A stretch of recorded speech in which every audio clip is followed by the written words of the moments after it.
week's episode features questions that you have sent in to us through email and through telephone. Now, this week's interview section will cover such diverse topics as karma, dharma, avatars, and the sound om, just to name a few. So these questions were evoked from the topics that we had on our program, and to answer them, here's our very own Mr. Sunder Rajan. This week's question and answer period is conducted by Mr. Anand Atal. Sunder Rajan, I like to welcome you to Aaradhna program, and particularly this program. As you know, from time to time we get questions sent by the audience, viewers. Our viewers listen to the segments and questions arise in their minds, and lots of times these questions are answered in one or the other sessions. But sometimes we save questions to be answered in this particular session. So today, once again, we have some very interesting questions. Some of the questions I never thought of. So I thought, who can be better than you, Sunder Rajan, to answer these questions? So I once again appreciate your being here to answer this question. So let's see how many questions we can cover in this program. Sure. One of the questions is from Mark from Victoria.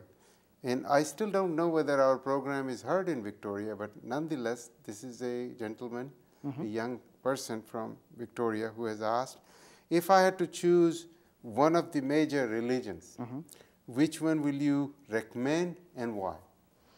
Thank you again, Atal ji, for calling me back on the show. And religion now has become a very bad word, but it's not meant to be. I would say the first and foremost religion or duty is towards your parents, because every religion says, respect thy father and your mother. And if you're trying to go for a religion, that is the basis, self-discipline and being good to others. But from my first person point of view, I would say I had the privilege of being born a Hindu. And as a Hindu, I had the privilege to respect each and every religion. And being born in a city called Hyderabad in India, it was a predominantly Muslim city. So I got to know around most of the religions. And basically, religion is not something exclusive. It is all-inclusive. It is the same God being sold under different brand names. So it is not, as a child, I used to have a friend and I used to say, my daddy can kick your daddy. And that's what we are doing in my God can kick your God. It's impossible. If there are two gods, you need two different religions. It is the same exact God being worshipped in different names. But being a Hindu, I can speak for myself and say that it has given me immense understanding of what God is. And second, if as a Hindu, I say, Aham Brahmasmi, I am divine, I also say, Tat Tvamasi, you are also divine. And with that begins respect, the brotherhood that you call it. And that is a very good start for being or an introduction to religion. So once again, let's get back to the real question. Which particular religion will you recommend for Mark from Victoria? Again, if I say any one particular religion, saying be a Hindu or be a Muslim, it would be biased on my part to do so. So I would say choose a religion that you are comfortable with. If you are a Muslim, be a very good Muslim. If you are a Christian, be a good Christian. And a Buddhist, be a good Buddhist. But respect every other religion no matter what.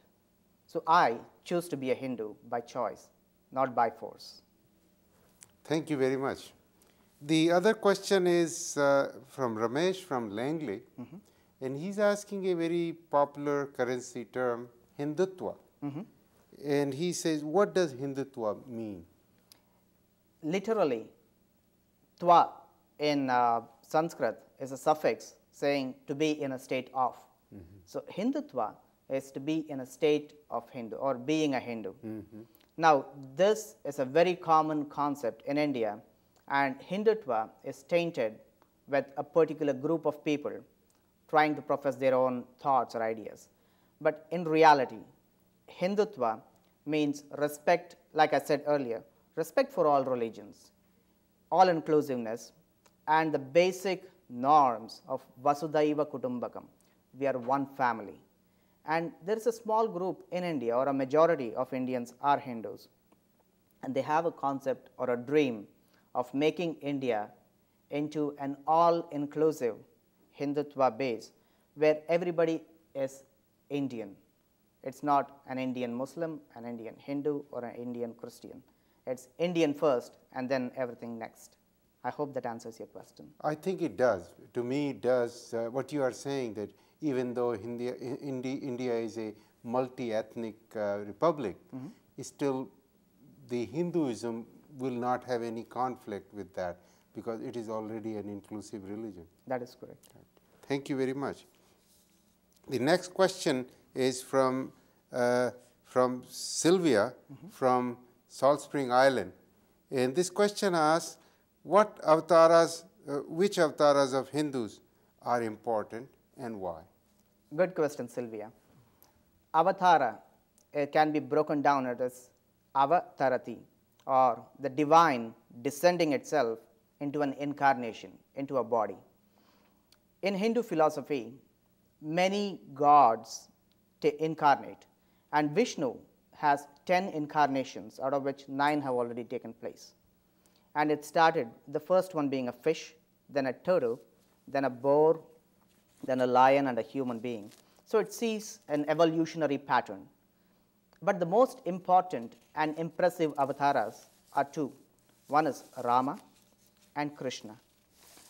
Ram is called an Amshavatara, or a partial incarnation, and Krishna a Purnavatara, a full-blown incarnation of divinity.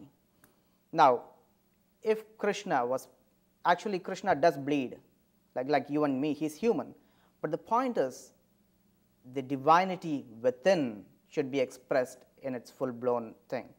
So it is the state of mind that is talked about rather than the body that's going to decompose.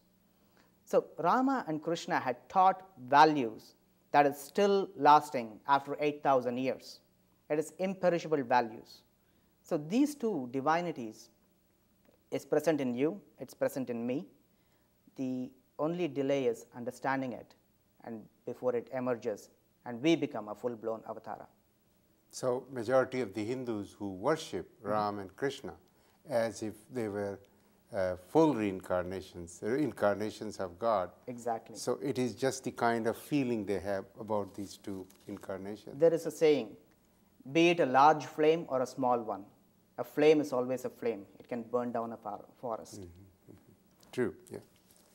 The next question, Sunder Rajan, is from Divya from Vancouver. And she's asking very curious, very interesting question. This is the one I never thought about. What can one expect to experience when he or she achieves nirvana? Nirvana is liberation in Sanskrit. And Buddhists too use the word nirvana, and now it's become a very common term in the West. Once you reach a state of realization, you expect nothing. All expectations fall away. Now, my father told me something. If you're expecting miracles, forget it. It's never going to happen. Either everything in the universe is a miracle or nothing is. Even the fact that we are alive is a miracle.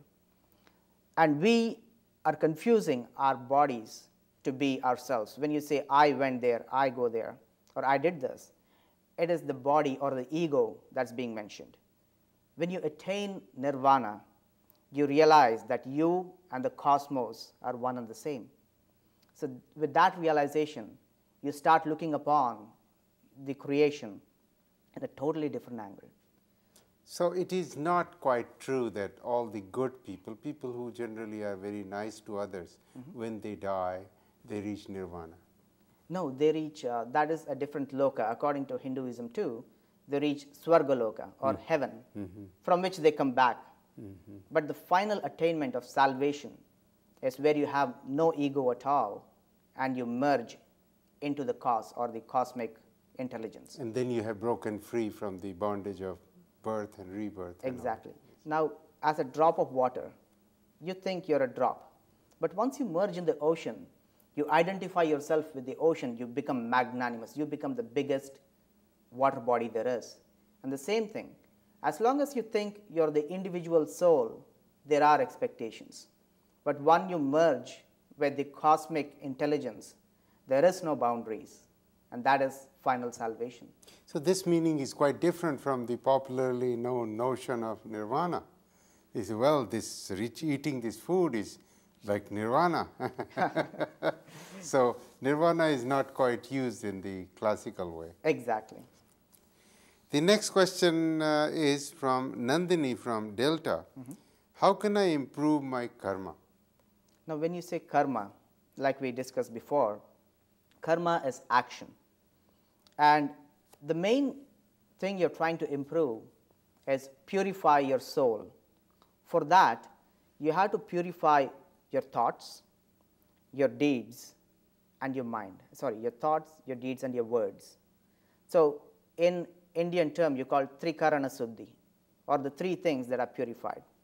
And in the Bhagavad Gita, they mention in chapter 17 a set of ways where you are very humble to your parents, you are humble to your teacher, and humility is the first step to purification of karma. And second, never think evil, because the more evil thoughts you have, it's working against you. What goes around comes around. And finally, whatever you say, think twice before you say it, and then deliberate on everything you say. If you follow this, you will definitely improve your karma. So are you trying to say that if somebody comes and hits me for no good reason and swears at me, I should still refuse to feel negative toward that person? Mahatma Gandhi is a very good example. There was a time when somebody kicked him out of a compartment. He could have sworn, he could have hit him back and landed in prison. But he controlled and he defeated the cause that was making him do so, rather than hitting the physical person. Nowadays, we think by beating a person, you can win them over. But it is the opposite. You're shunning them away. By actually endearing them, love is the most potent of all weapons. By doing so, you're actually making them work for you willingly rather than out of fear, if that answers your... True, yes. Thank you very much. Yes. Now, next question is from Vishal from Burnaby. And it is a question which asks, are women given equal status in Hinduism to men? Actually, they are given a higher status in Hinduism. But the men, actually, Hinduism gives them a higher status. Do Hindus give? That's a different question. Because it's human weakness that bullies usually win over in the short term. If you look at Hinduism, there are quite a few examples where in the Upanishadic times, in the Vedic times, men and women have debated as equals. And in some cases, there is an entire sect called the Shaktas or Shakti worship, where a man thinks of the divine as the mother. Now, in Christianity, you say, God is my father, or God is the Father, Son, Holy Spirit. Here you have the mother as the universe, because she is the creator. So in every aspect, every man has to respect a woman. Without that, he is not a man himself. Overpowering by physical force makes you a brute. By giving respect, it makes you a man. I don't believe there is any other religion except Hinduism where women are equated to divinity. Is it true, or? Of the major religions, I cannot think of one. Could be tribal religions, but none of the major religions that I know treats God as a female, with a female attribute. Thank you. Moving right on. Sure. Next question is, can you suggest a good mantra I can recite each day? This is from Dorothy in Vancouver. I have been asked this question a lot. Now, mantra means manyanam trayate iti mantraha. Mantra is something that protects the person who chants it. And it is a mental incantation or a repetition of a word over and over. A mantra is usually not 2 pages long. It's a short syllable or a string of syllables. Now, a mantra is very powerful. It's like an antibiotic. It's like a medicine. So depending on your capability, depending on your thought and commitment, a mantra is assigned to you. Now, Om is a very powerful one, and it's not recommended for everybody. But there is a simpler mantra, Ram. Now, this mantra is very powerful, but it's also very beneficial to anybody, from a layperson to a saint. Anybody can repeat it. The reason mantra is powerful, you know, when you're silent, your mind starts chattering in the background. Yeah. So the mind is capable of thinking in two levels. And when you say a mantra, initially it's at the top level, and then it starts sinking, and it becomes your nature. So what happens is your mind is streamlined into calming down, and that is the first step. So if you can repeat Ram, Ram, Ram over and over, don't count. Counting is the worst thing you can do. Don't count, just repeat it as many times as you can and start calming down. That is the first step. Well, you mentioned Om, but Om is very common word. Is it damaging if people use it without proper means? It's not damaging, but what happens is it loses its power, or at least you start taking it for granted. You need a certain level of commitment to chant Om. So it should be taken with utmost respect and not just be played around with. Can you pronounce the word Om the correct way it should be? Well, if you do, it should come from the bottom of your stomach. It rolls all the way and it hits the top of your head. What happens is it starts reverberating your mind. And right now I'm not sitting in the right position, but still.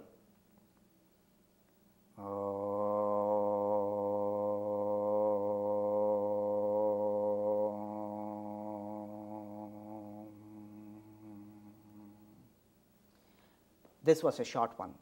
Sometimes it goes for 30 to 40 seconds, or sometimes to a minute. It depends on your breathing power and your capability. And it should not be said aloud. It should be said very silently, and the reverberation is what counts. I can imagine that there is vibration inside you, and I can also imagine if you do it often enough, it's a good breathing exercise. It definitely is. And it's always to be said when your mind is calm. Now, I think we have got a little bit of time left, but I just like to remind the viewers that they are more than welcome to send in more questions. Definitely. And we always welcome questions, and one way or the other, we will try to find the answers and tackle them here. This last question is asked by somebody who doesn't want to use her name. Okay. And she's from Lower Mainland. The question is about Lord Hanuman, the monkey god. Okay. She's very curious about what is the significance of Hanuman being a monkey. Okay. Hanuman was born in a tribe called the Vanara tribe. And he's one of my favorite characters because as a child, you like a monkey god, who wouldn't? And the thing is, as a child, he had immense power granted by the gods. And with all this energy, he did not know what to do. He went around bullying people. He used to pull the sages' beards, and he used to disturb people. Being destructive is a favorite pastime for anybody.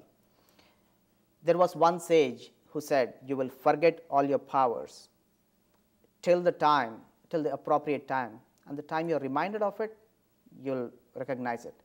And so Hanuman started chanting Ram, Ram, Ram all his life. And he was sent on a mission when Rama actually sees Hanuman. And people had to cross an ocean. Hanuman did not know he had the powers. And one of the other characters called Jambavanda, he told Hanuman, the power is within you, arise and cross the ocean. So Hanuman immediately recognized it. And the significance of the story is, you, I, everybody have the power within. All we have to do is recognize it, arise and shine. So there is a message behind the figure which otherwise appears very regular. Monkey. Definitely. Thank you, Sunder Rajan. I appreciate your coming to Aaradhna. And on behalf of the viewers, once again I thank you. And I thank you too. Namaste. Namaste.